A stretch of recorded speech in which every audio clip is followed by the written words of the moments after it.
Good morning, students. Today we will discuss our another lecture of design of machine element.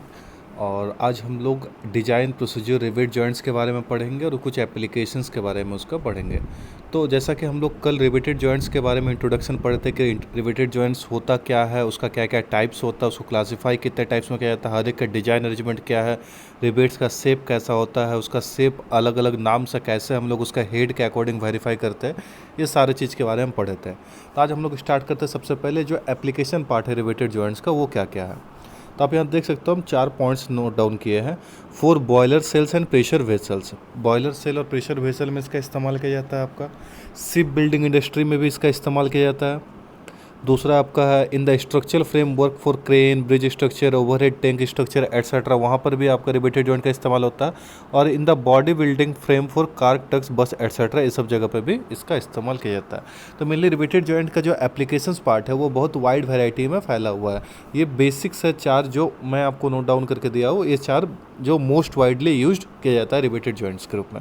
अब हम लोग जानेंगे इसका डिजाइन प्रोसीजर के बारे में। तो डिजाइन प्रोसीजर जानने से पहले हम लोगों को उसका फेलियर्स के बारे में पढ़ना है सबसे पहले, कि क्या क्या प्रकार से आपका रिवेटेड जॉइंट्स में फेलियर्स हो सकता है। तो फेलियर्स को जानने से पहले कुछ पॉइंट्स पहले आप लोगों को ध्यान करवा देता। तो ये कुछ जैसे कि लेट पी जो है आपको वो क्या है, रिवेट का पिच को डिनोट करता है, स्मॉल पी। डी क्या करता है, डायमीटर ऑफ रिवेट होल।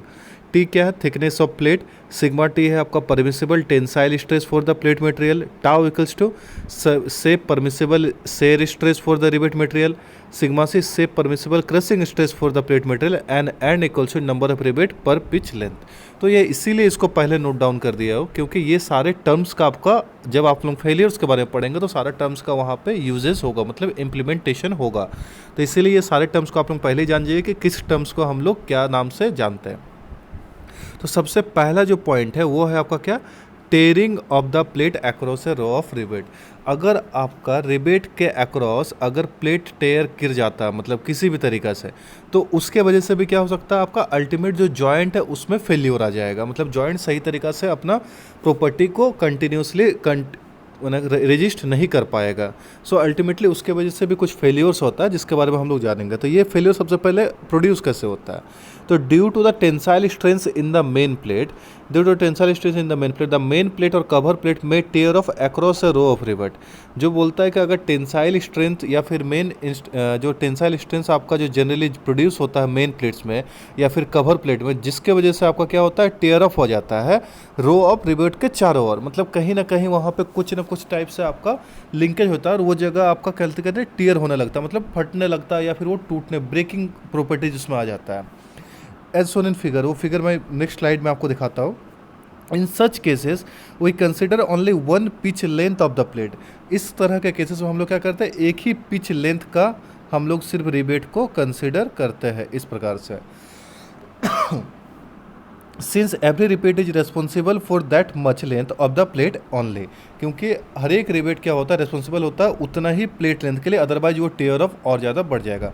अब एक्चुअली इसको क्या बोलते थे, resistance offered by plate against tearing is known as tearing resistance और टेयरिंग स्ट्रेंथ और टेयरिंग वैल्यू ऑफ प्लेट। जो रेजिस्टेंस ऑफर किया जाता है प्लेट के द्वारा इस टेयरिंग के अगेंस्ट में, उसी को हम लोग क्या बोलते हैं, टेयरिंग रेजिस्टेंस बोलते हैं, या फिर उसको टेयरिंग स्ट्रेंथ भी बोलते हैं, या फिर टेयरिंग वैल्यू ऑफ प्लेट भी बोलते हैं। तो एक्चुअली इसी को हम लोग क्या बोलते हैं, टेयरिंग रेजिस्टेंस बोलते हैं। इसको हम लोग फाइंड आउट कैसे करेंगे उसी के बारे में अभी हम लोग पढ़ेंगे। तो ये आपका मेनली बेसिक फिगर हो गया कि जो आपका ये रिवेट है, रिवेट के चारों ओर अगर ये जैसे ब्रेकिंग है, तो ये ब्रेकिंग अगर रिवेट के चारों ओर अगर इस प्रकार का टेयरिंग ऑफ हो जाए तो हम लोग क्या उसमें पॉसिबिलिटीज़ हो पाएगा। तो क्योंकि देखिए दोनों एंड से आपका क्या है, टेंसाइल स्ट्रेंथ आपका लग रहा है और जनरली टेंसाइल स्ट्रेंथ लगने पे ही रिवेट के चारों ओर टेयरिंग ऑफ होता है। अब इसके लिए क्या है, हमको एरिया निकालना होगा सबसे पहले। तो टेयरिंग एरिया पर पिच लेंथ क्या हो जाएगा, तो 80 बराबर क्या हो जाएगा, ये दोनों रिवेट के बीच का डिस्टेंस क्या होगा, ये दोनों का सेंटर के बीच का डिस्टेंस क्या है, पी मतलब पिच, और एक का जो डायमीटर है रिवेटेड होल का वो क्या है, डी है। तो दोनों के बीच का डिस्टेंस क्या हो जाएगा, पी माइनस डी। तो P minus D into thickness जो है प्लेट का वो क्या है, टी है, तो इसलिए P minus D into T हो गया उसका एरिया। देयरफॉर टेयरिंग रेजिस्टेंस और pull required to tear off the plate पर पिच लेंथ। तो टेयरिंग रेजिस्टेंस क्या हो जाएगा, तो हम लोग को पता है कि रेजिस्टेंस मतलब क्या होगा, एक प्रकार का फोर्स है, तो फोर्स क्या हो जाएगा, स्ट्रेस इंटू एरिया। तो इसीलिए force P T equals to क्या लिखे, A T into sigma T, और ए टी का वैल्यू जो था P minus D into T put कर दिया इंटू सिग्मा टी जो था उसको यहाँ पे डाल दिया। तो अब हमको क्या लिखा हुआ है यहाँ पे, when the tearing resistance that is P T is greater than the applied load P per pitch length then this type of failure will not occur. मतलब अगर जो मेरा टेयरिंग रेजिस्टेंस जो डेवलप होगा पी टी, अगर वो मेरा applied load जो ये पी लोड है अगर इससे ज़्यादा होगा तो उसमें टेयरिंग ऑफ मतलब किसी भी प्रकार का फेलियर नहीं होगा, कोई भी टेयरिंग ऑफ नहीं होगा।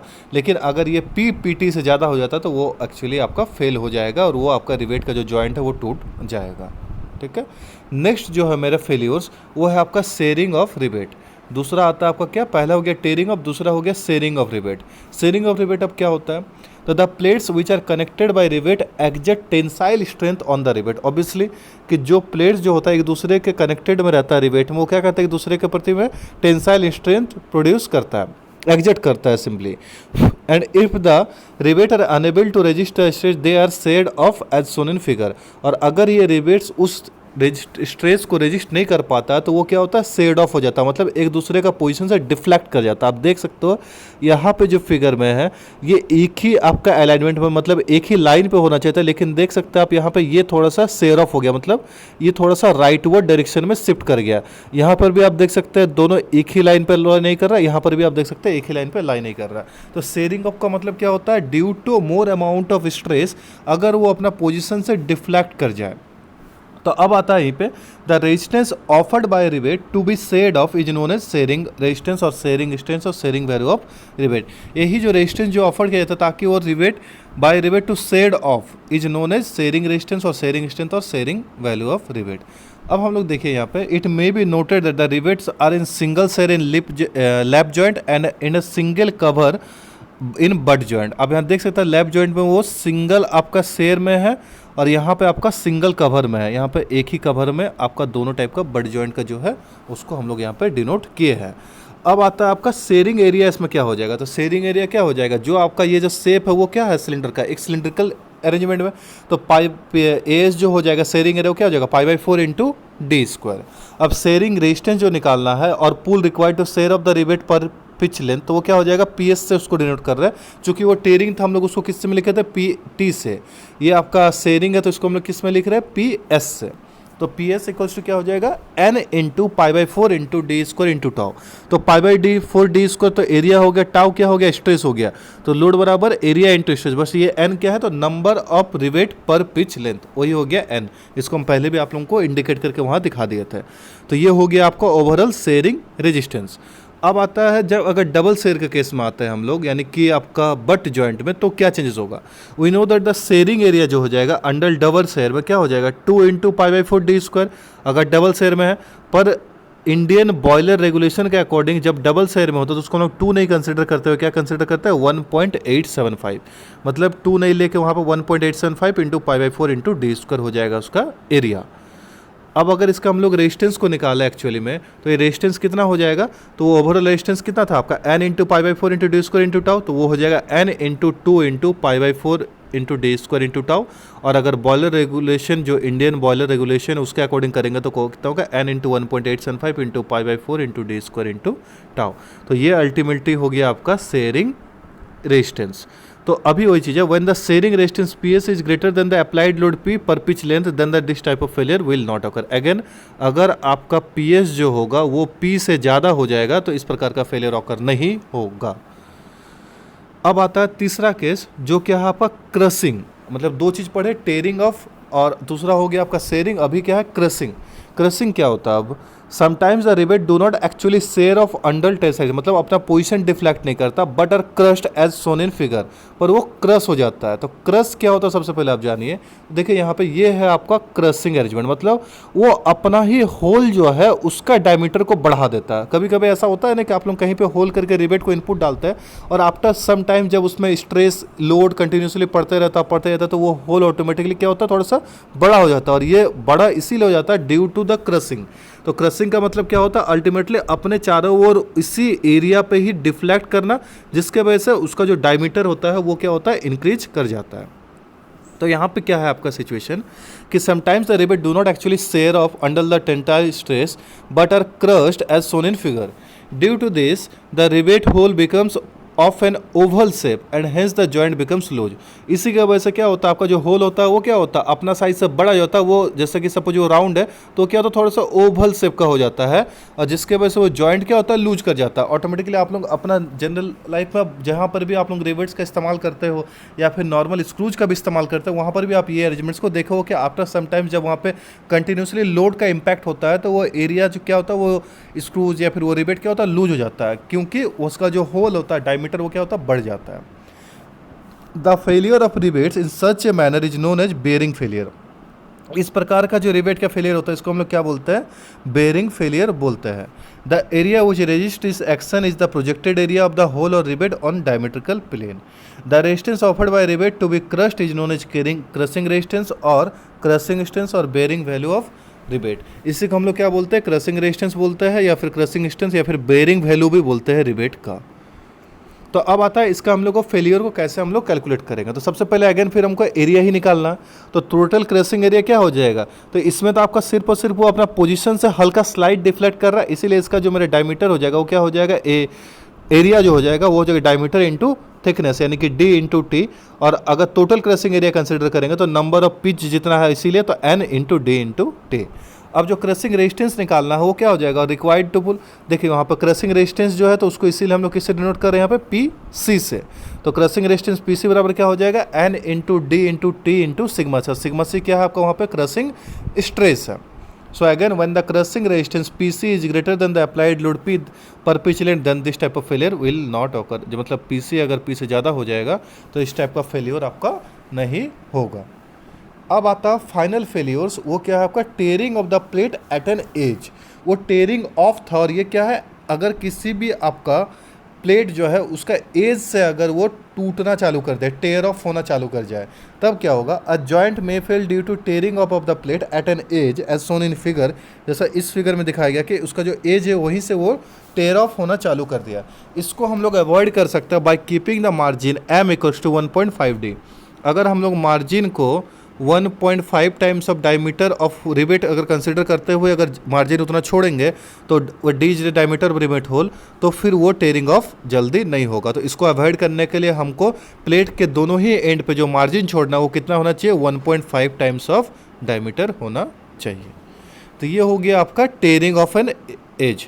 तो ये जो आप लोग अभी तक में चारों चीज़ पढ़े, ये चारों क्या होता है आपका, फेलियर्स होता है। क्या क्या चीज़ पढ़ा है आप लोग, टेयरिंग ऑफ, और दूसरा हो गया शेयरिंग, तीसरा हो गया क्रशिंग, और तीसरा हो गया tearing of the plate at an edge. तो ये चारों तरह का फेलियर्स होता है, और इस प्रकार का फेलियर से आपको हम लोग का रेजिस्टेंस जनरेट होता है, जो इस फेलियर से हम लोग को अवॉइड करने में बचाता है।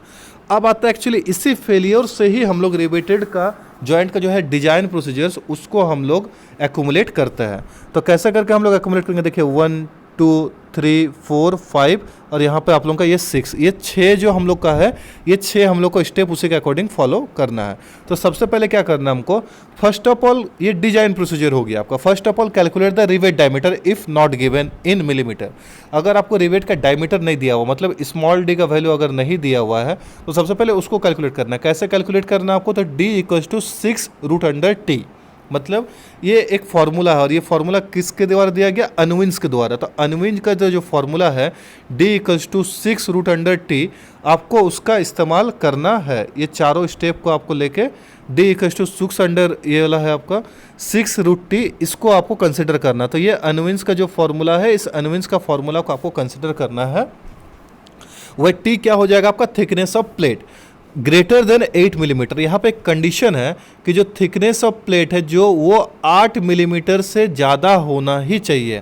अगर 8 मिलीमीटर से ज़्यादा होगा तभी हम लोग इस फॉर्मूला को इनपुट करेंगे। अगर 8 मिलीमीटर से कम आएगा तब हम लोग अगर डायमीटर कैसे निकालेंगे, तो उसके लिए हम आगे आप लोगों को बताया है। फिलहाल आप लोगों को ये कंसिडर करना है कि अगर आपका क्वेश्चन में डायमीटर नहीं गिवन है और आपका थिकनेस 8 मिलीमीटर से ज़्यादा है, तो आप इस फॉर्मूला को सिंपली इनपुट करेंगे और क्या करेंगे, डायमीटर को फाइंड आउट करेंगे। दूसरा पॉइंट क्या है, calculate the shear strength of rivet.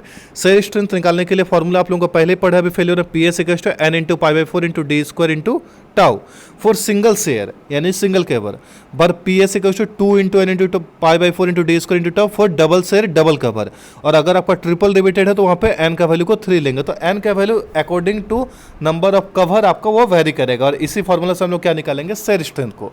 फिर आपको क्या निकालना है, तीसरा स्टेप पे क्रशिंग स्ट्रेंथ को निकालना है। क्रशिंग स्ट्रेंथ को अगर निकालना है आपको, तो क्रशिंग स्ट्रेंथ को कैसे निकालोगे आप लोग, तो P C equals to N into D into T into sigma से, जो फॉर्मूला आप लोग पहले ही पढ़े। एन इक्वल्स टू 2 पुट कीजिएगा आप लोग डबल रिवेटेड के लिए, 3 पुट कीजिएगा ट्रिपल रिवेटेड के लिए।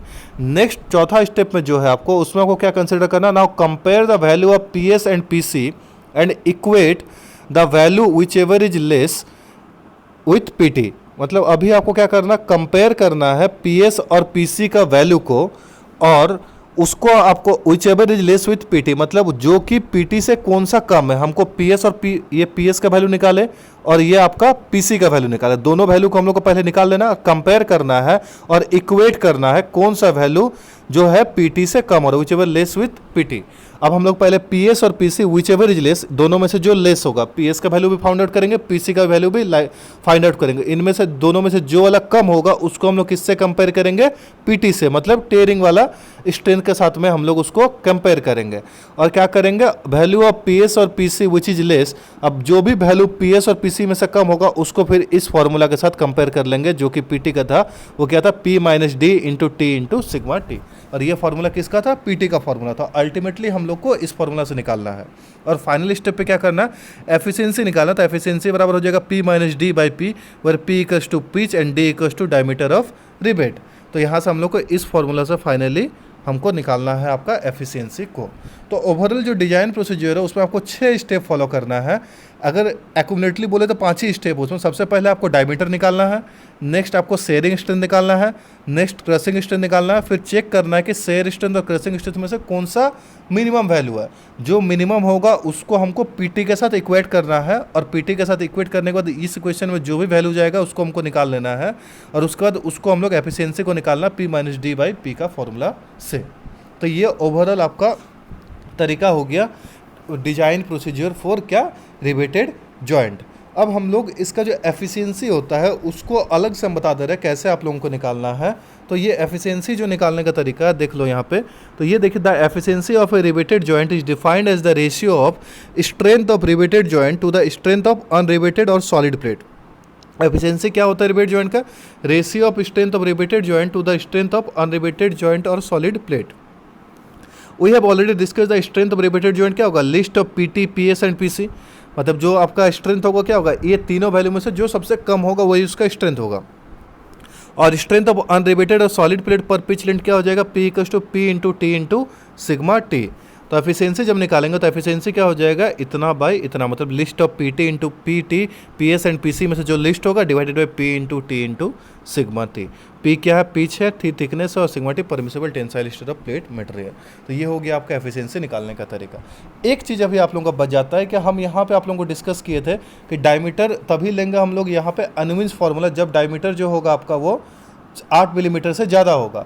अगर 8 मिलीमीटर से कम होता है तो क्या केस होगा, देखिए यहाँ पे, after finding out the thickness of the boiler shell T the diameter of rivet hole diameter में अनविंस एम्पिरिकल फार्मूला, अगर डी का वैल्यू, बट ये 8 मिलीमीटर से ज़्यादा होगा तभी करेंगे। But if the thickness of plate is less than 8 millimetre, तब क्या करना, then the diameter of the rivet hole may be calculated by equating the shear resistance of the rivet to the crushing resistance. हम लोग कैसे निकाल सकते हैं, जो शेयरिंग रेजिस्टेंस होगा और टू द क्रशिंग रेजिस्टेंस, मतलब दोनों का हम लोग को रेशियो अगर लेंगे by equating the shearing resistance of the rivet होता है, मतलब दोनों को इक्वेट कर देना है हम लोग को, सिंपली रेशियो नहीं कंसिडर करना है। पीएस और पीसी को अगर हम लोग इक्वेट करेंगे तो भी डी का वैल्यू निकलेगा, और उसी से ही हम लोग क्या निकाल सकते हैं, आपका अल्टीमेटली डायमीटर को निकाल सकते हैं। In no case diameter of riveted hole should be less than the rivet hole should not be less than the thickness of the plate. ऐसा बहुत कम टाइम होता है जब ऐसा होता है, because there will be no danger of punch crashing.